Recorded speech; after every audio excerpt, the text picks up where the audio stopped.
Hello students, good morning. Once again, we will discuss about microorganism. The second lesson, microorganism. In the last class, we were describing about usefulness of microorganism. That means how do microorganisms helpful in our life and useful for us. कैसे micro organism हमारे लिए हमारे life में useful है, किस तरह से ये उपयोगी है। तो लास्ट क्लास में हमने देखे थे इन different type of preparing the food products, cutting of milk in bakeries to prepare beverages, wine, beer, ये सबको बनाने में, इडली डोसा बनाने में। तो ये सारे जो हम लोग देखे थे, ये सारे थे कि फूड प्रोडक्ट को तैयार करने में किस तरह से माइक्रो ऑर्गेनिज्म यूजफुल होता है। कुछ एडिबल माइक्रो ऑर्गेनिजम्स भी होते हैं, some edible protozoa like mushroom and other organisms. बहुत से ऐसे माइक्रो ऑर्गेनिज्म होते हैं यानी कि प्रोटोजोआ, फंगी होते हैं जो कि एडिबल भी होते हैं। आज हम लोग देखेंगे कि इसके मेडिकल फील्ड में, in the medical field what is the use of micro organism. चिकित्सा के क्षेत्र में माइक्रो ऑर्गेनिज्म का क्या यूज है, क्या उपयोग है। तो कुछ टर्म्स हम लोग बहुत सुनते हैं और आजकल तो इस कोरोना काल में बहुत सुनने को मिल रहा है, जैसे एंटीबायोटिक्स, वैक्सीन, वैक्सीनेशन, ऐसे टर्म्स। तो हमें ये पता होना चाहिए कि एंटीबायोटिक्स क्या होता है, एंटीबायोटिक्स तैयार कैसे किए जाते हैं, इसका फंक्शन कैसे होता है, कैसे एंटीबायोटिक्स जब हम लेते हैं तो किस तरह से ये हमें हेल्प करता है, इसका बायोलॉजिकल फंक्शन कैसा होता है, इसका केमिकल प्रोसेस क्या होता है। जनरली हम लोग कहीं भी डॉक्टर के पास जब दिखाने जाते हैं तो आप देखते होंगे कि डॉक्टर जाते ही आपसे पूछता है कि क्या है, कैसा लग रहा है, क्या होता है। नहीं तो आप अपने जो फील करते हो आप बताते हो कि स्टमक है, हेडेक है, या बॉडी में पेन है, कफ है, कोल्ड है, फीवर है, जो भी है हम अपने एक्सपीरियंस से बताते हैं। अब डॉक्टर क्या है, हमारे जो सिम्टम्स होते हैं जो हमारे द्वारा बताया जाता है उसके अनुसार वो मेडिसिन लिखता है। आप देखते होंगे कि अक्सर ऐसे आप सीधा मेडिकल स्टोर पर जाते हैं तो हर चीज का 1 से 2 टैबलेट दिया जाता है, लेकिन वही आप हॉस्पिटल में जाते हो तो आपको 4 to 5 टाइप्स ऑफ मेडिसिन लिखे जाते हैं। आपको पता होना चाहिए कि उस 4 से 5 में 1 या 2 ही मेडिसिन होते हैं जो प्रॉपर उस डिजीज के लिए होते हैं, बाकी जो 2 से 3 होते हैं वो एंटीबायोटिक्स होते हैं। तो अक्सर डॉक्टर सजेस्ट करता है और लिखता है प्रिस्क्रिप्शन में एंटीबायोटिक्स। तो एंटीबायोटिक्स क्यों लिखे जाते हैं, तो एंटीबायोटिक्स क्या करता है, तो सबसे पहले हम जानेंगे कि एंटीबायोटिक्स बनता कैसे है। तो एंटीबायोटिक्स तो यूज है next in the medical field, in the medical field.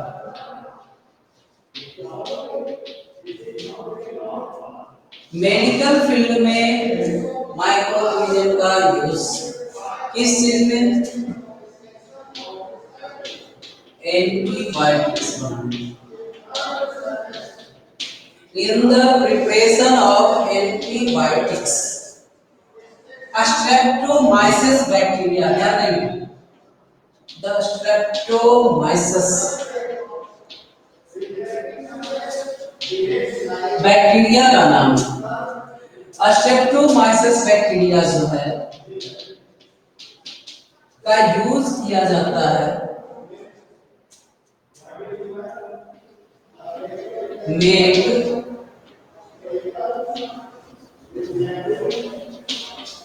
to make streptomycin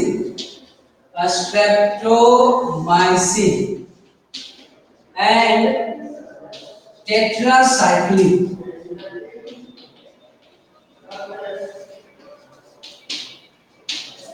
Streptomyces bacteria are used to make streptomycin and tetracycline.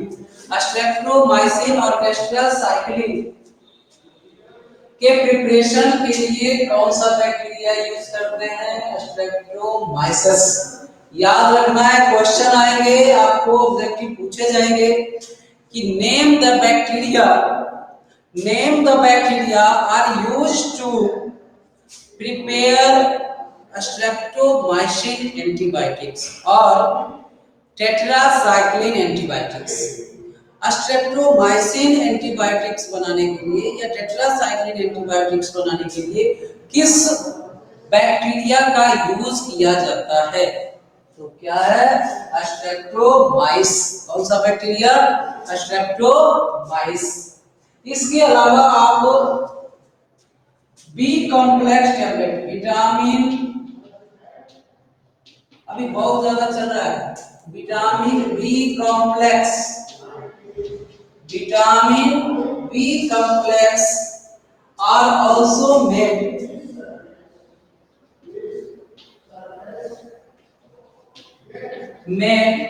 using bacteria.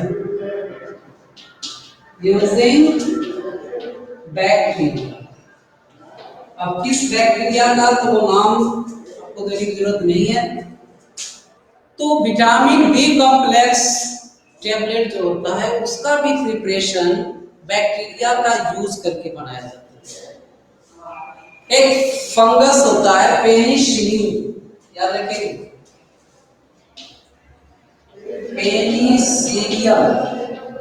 Penicillium एक फंगी है, एक फंगस है। इसका यूज किया जाता है पेनिसिलिन एंटीबायोटिक्स के लिए, बहुत ही पॉपुलर एंटीबायोटिक्स है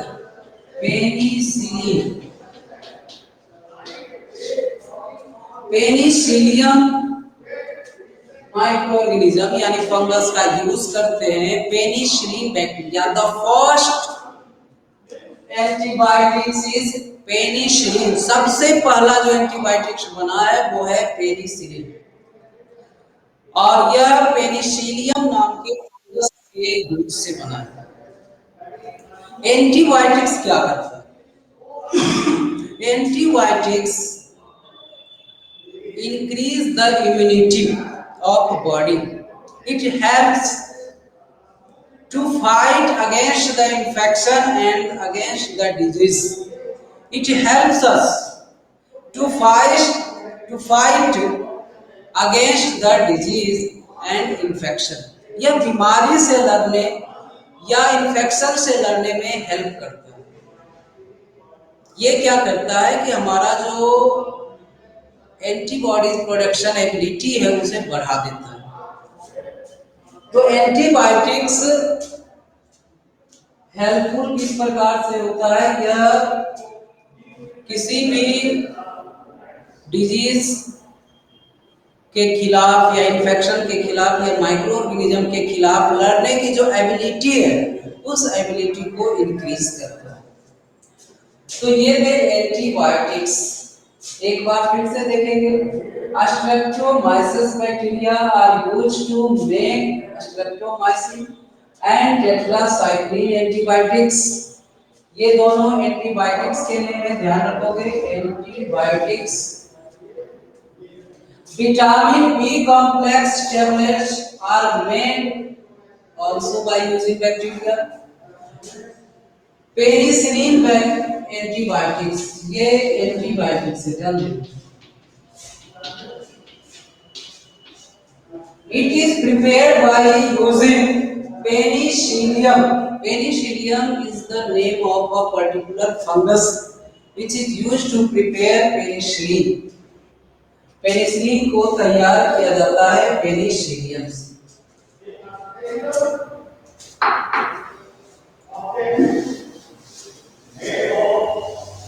Now vaccines. हम लोग अक्सर वैक्सीन यूज करते हैं। बहुत से डिजीज हैं जिसके लिए वैक्सीन लगाए जाते हैं। बहुत सारे डिजीज हैं, जैसे आपका हो गया पोलियो, हेपेटाइटिस, नहीं स्मॉल पॉक्स, तो इन सभी का वैक्सीन लेते हैं। तो वैक्सीन है क्या? First of all we should know what is vaccine.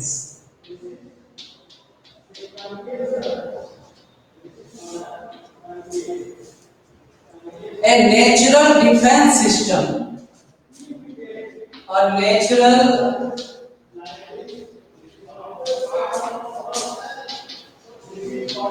defense system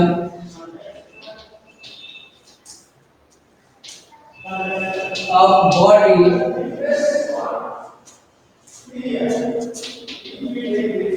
is known as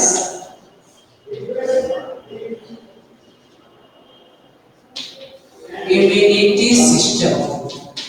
Immunity system, which protects us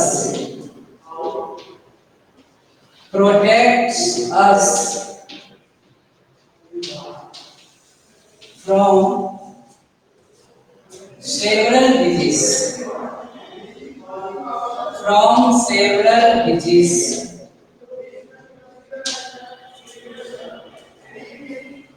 A natural defense system of body, that is called immuno system. Immunity system क्या होता है? It protects us from disease, from infection. अब किस तरह से? तो vaccine कैसे prepare किया जाता है? तो by using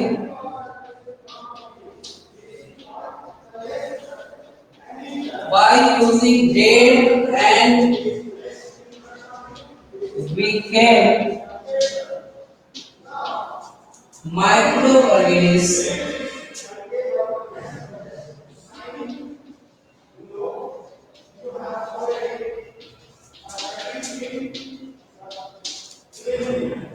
by using dead and weakened microorganisms. Vaccines are prepared. Dead और वीकेंड माइक्रोऑर्गेनिज्म का यूज कर वैक्सीन तैयार किया जाता है। किस तरह से ये वैक्सीन कारगर होता है, किस तरह से यह यूजफुल होता है? तो होता क्या है कि जब हमारे बॉडी में कोई डेड या माइक्रोऑर्गेनिज्म को, पैथोजेंस को इंटर कराया जाता है, तो हमारा जो इम्यूनिटी सिस्टम है वो एंटीबॉडीज प्रोड्यूस करता है, जो उस माइक्रोऑर्गेनिज्म को से लड़ता है, उसे नष्ट कर देता है, उसे मार देता है और हमारे बॉडी में उसके प्रति इम्यूनिटी डेवलप हो जाता है। अब जब दोबारा वो ऑर्गेनिज्म हमारे बॉडी में इंजेक्ट करता है, इंटर करता है, तो हमारा बॉडी पहले से उसके लिए प्रिपेयर होता है। क्योंकि एक बार जब पहले उसने फाइट किया था तो वो याद होता है कि किस तरह से उससे लड़ना है, किस तरह से उसे खत्म करना है, और ऑटोमेटिक वो particular type of antibodies release करता है और उससे वो प्रोटेक्ट करता है। तो वैक्सीन जो है वो dead micro organism, weekend micro organism का यूज करके तैयार किया जाता है। एंटीजन क्या है? What is antigen? तो जो डिजीज कॉजिंग पैथोजेंस होते हैं, antigen the disease causing pathogens, disease causing pathogen is called antigen. Disease causing pathogen, बीमारी फैलाने वाले जो पैथोजेंस होते हैं उसे एंटीजन कहते हैं। तो जैसे ही हमारे बॉडी में क्या होता है, एक एबिलिटी है, The body has also a memory to fight against it if it enters again in future. मतलब हमारे बॉडी में इतना तो याद रखने की क्षमता होती है कि जब एक बार शुरुआत में जब किसी माइक्रो ऑर्गेनिज्म को हमारे बॉडी में इंजेक्ट कराया गया, हमारे बॉडी में इंट्रोड्यूस कराया गया, तो उसे जो फर्स्ट टाइम उसके साथ फाइट किया, कैसे उस पर कंट्रोल किया, वो चीजें फिट हो जाती है। यानी एक प्लानिंग, एक सेटअप ऑलरेडी हमारे बॉडी में तैयार हो जाता है। अब इन फ्यूचर जैसे ही वो पैथोजन को एंटीजन हमारे बॉडी में इंजेक्ट करता है, तो इन सेम वे जैसे फर्स्ट टाइम उसने फाइट किया था, फिर से उसे फाइट करके उसे नष्ट कर देता है। इस प्रकार से जो वैक्सीन है वो एक पर्टिकुलर टाइप ऑफ डिजीज से हमें प्रोटेक्ट करता है और हम उस पर्टिकुलर टाइप ऑफ डिजीज से सुरक्षित रह पाते हैं। तो जो एडमिनिस्ट्रेशन ऑफ वैक्सीन है उसे वैक्सीनेशन कहते हैं। The administration of vaccines is called vaccination और इम्यूनाइजेशन, उसे वैक्सीनेशन या इम्यूनाइजेशन कहते हैं।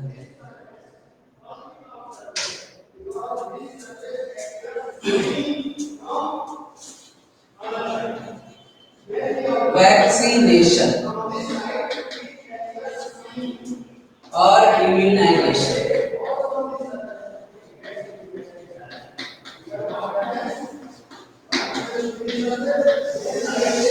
तो वैक्सीनेशन क्या है, इम्यूनाइजेशन क्या है?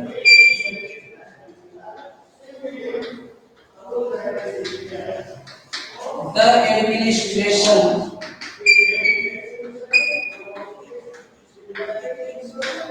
Of vaccine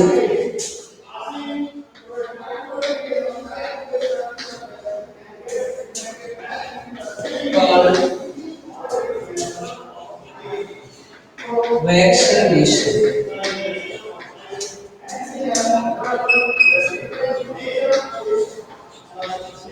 Immunization.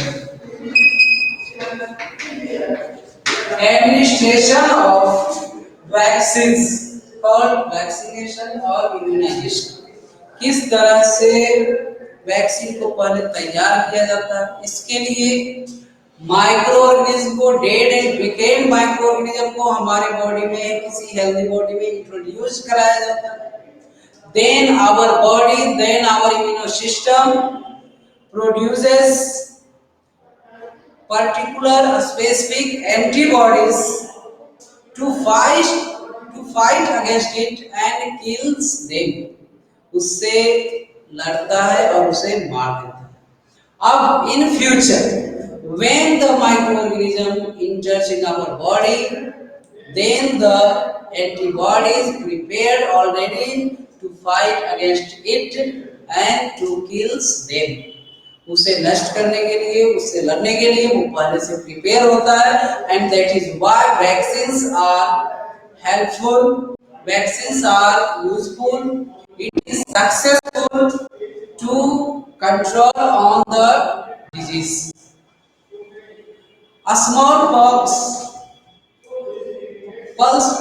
polio almost eradicated from almost parts of the world by using the vaccines। आज पूरे वर्ल्ड से लगभग पूरी तरह पोलियो समाप्त हो चुका है। स्मॉल पॉक्स भी लगभग खत्म ही है। ये किसके कारण हुए? तो वैक्सीन्स के कारण। वैक्सीन्स इन सब का बिल्कुल सक्सेसफुल रहा, यानी कि हमारे बॉडी में इस वैक्सीन के यूज से एक स्पेसिफिक एंटीबॉडीज तैयार हुआ, जिसके कारण इस माइक्रो ऑर्गेनिज्म के ग्रोथ को रोक दिया जाता है, नष्ट कर दिया जाता है, या कर सकते हैं कि यह हमारे बॉडी पर अफेक्टिव या प्रभावी नहीं होता। इस प्रकार से इन चीजों से हम safe.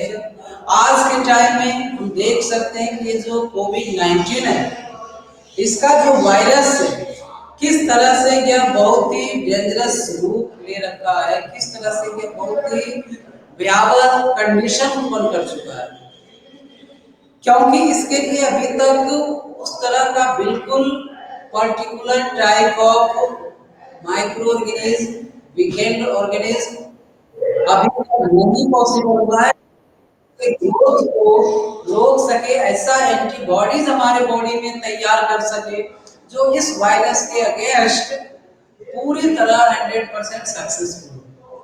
And that is why the disease caused by COVID-19 virus up to this day totally is not under control। आज तक अभी तक पूरी तरह से कंट्रोल में नहीं। जिस दिन इसका पूरा जो प्रोसेस है, इसका जो मेटाबॉलिज्म है, इसे समझ लिया गया, हमारे बॉडी में एक ऐसा एंटीबॉडी डेवलप कर दिया जाएगा किसी मेडिसिन से या वैक्सीन से कि इस वायरस के प्रमोशन को, इस वायरस के ग्रोथ को रोक सके, रोक दिया जाए, उस दिन हम इससे पूरी तरह फ्री हो सकते। तो वैक्सीन हमारे लाइफ में बहुत ही इंपॉर्टेंट रोल प्ले करता है, वाइटल रोल प्ले करता है। और ये वैक्सीन किससे तैयार होते हैं? तो by using micro organisms, micro organism से तैयार किया जाता है। अब इसके अलावा क्या यूजफुलनेस है माइक्रो ऑर्गेनिज्म का? तो it helps to increase the fertility of the soil. It also increase the fertility of the soil. यह किस प्रकार से सॉइल की फर्टिलिटी को इंक्रीज करता है? तो as we know that some microorganism like blue green algae and rhizobium absorb the atmospheric nitrogen and fix into the soil as the form of nitrates. That means it helps in fixing nitrogen into the soil. It helps to reach the nutrients in the soil with nitrogen. Nitrogen nutrient से soil को enrich करने का काम करता है कौन? Microorganism. Blue green algae हुआ या राइजोबियम हुआ, या एटमॉस्फेरिक नाइट्रोजन को एब्जॉर्ब कर सॉइल में नाइट्रेट्स कंपाउंड के रूप में कन्वर्ट कर देता है। And from where the plants absorb the nitrates compound as the natural nitrogenous compound and use to prepare the proteins, और जहां वह प्रोटीन एमिनो एसिड तैयार करता है। तो राइजोबियम ये होते कहाँ है, कहाँ प्रेजेंट होते हैं? तो in the root nodules of the legume plants. जो लेग्यूम प्लांट्स होते हैं, जो दलहन फसलें हैं, उनके रूट नोड्यूल्स में यह प्रेजेंट होते हैं, nitrogen fixing bacteria. And these are also known as biological nitrogen fixers. Blue green algae and rhizobium are also known as biological nitrogen fixers. पहले भी इन चीजों को आप डिस्कस कर चुके होंगे लेसन फर्स्ट में कि biological nitrogen fixers those microorganisms which help in the biological nitrogen fixation. That means the atmospheric nitrogen is converted into nitrates compound into the soil by using the microorganism is known as biological nitrogen fixation, and other is atmospheric nitrogen fixation, in which the atmospheric nitrogen is converted into nitrates or nitrogenous compound in the atmosphere due to increasing the temperature of the atmosphere, that is known as atmospheric nitrogen fixation। तो atmospheric nitrogen fixation जो atmosphere में हुआ, जो soil में हुआ micro organism के help से, उसे बायोलॉजिकल नाइट्रोजन फिक्सेशन। इसके अलावा भी यूजफुलनेस है माइक्रो ऑर्गेनिज्म का। क्या यूजफुलनेस है? तो हम लोग फाइबर्स तैयार करते हैं, जूट को, फ्लैक्स को सड़ा कर, नहीं उसको पानी में छोड़ देते हैं, सड़ता है। तो वो सड़ता कैसे? तो उसको सड़ने में भी बैक्टीरिया हेल्प करता है। It helps to separate the fibres from the tissue और the stem of plants, plants के स्टेम से टिश्यू से अलग करने में बैक्टीरिया हेल्प करता है। और we can say the micro organisms are helpful in the cleaning of environment. It helps to clean our environment. Micro organism हमारे इन्वायरमेंट को साफ रखने में, स्वच्छ रखने में हेल्पफुल होता है। अब क्वेश्चन उठता है ये हेल्पफुल कैसे? तो as we know that the wastage और the dead bodies of plants and animals are remains in on the earth if there is no decomposition of it takes place. अगर इनके बॉडी का कोई डिकम्पोजिशन नहीं हो, it can not be decompose, then the body of plants and animals remains forever on the earth, हमेशा के लिए वो पड़ा रहेगा। तो कंडीशन क्या होगा? पूरा जो अर्थ है वो डेड बॉडी ऑफ प्लांट्स और एनिमल से वो कवर हो जाएगा। यानी due to decomposition of dead body of plants and animals by the action of micro organism helpful to clean the environment. All the biodegradable substances and wastes are decomposed. All the biodegradable wastes are decomposed by the action of microorganism. आप देख सकते हैं कि कहीं पर कोई animal का death होता है, उसका बॉडी पड़ा होता है, एक सर्टेन टाइम बाद वो बॉडी समाप्त हो जाता है, गायब हो जाता है, दिखता नहीं है। तो आखिर वो कहाँ जाता है? तो वो डिकम्पोज हो जाता है।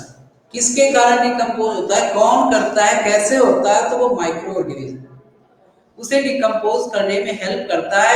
And it also helpful in the recycling of nutrients in the atmosphere.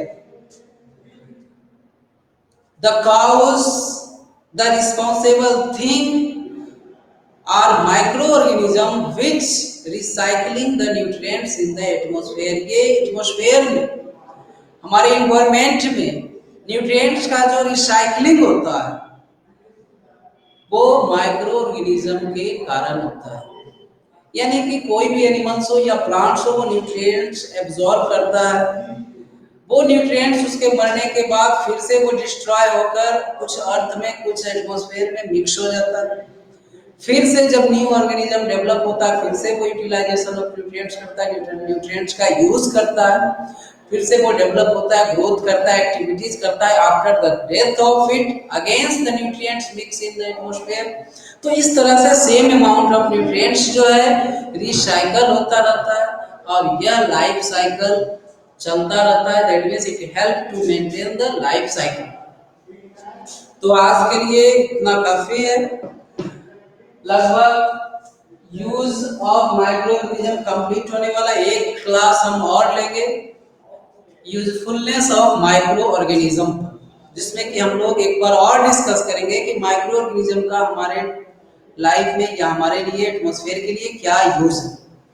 और इसके बाद का जो नेक्स्ट टॉपिक होगा वो होगा harmfulness of micro organism. Micro organism से क्या क्या नुकसान है, क्या क्या हार्मफुल है, किस तरह से ये हमारे लिए हार्मफुल साबित होता है, इससे क्या प्रॉब्लम्स होते हैं, किस तरह से हमारा लाइफ डिस्टर्ब होता है, वो सब चीजें देखेंगे। तो एक क्लास हम लोग और रखेंगे इसी पर। आप चीजों को ध्यान से सुने, देखें और खुद भी बुक की रीडिंग लगाएं। बिल्कुल एक एक टॉपिक बारीकी से आप याद करने का प्रयास करो। That's all.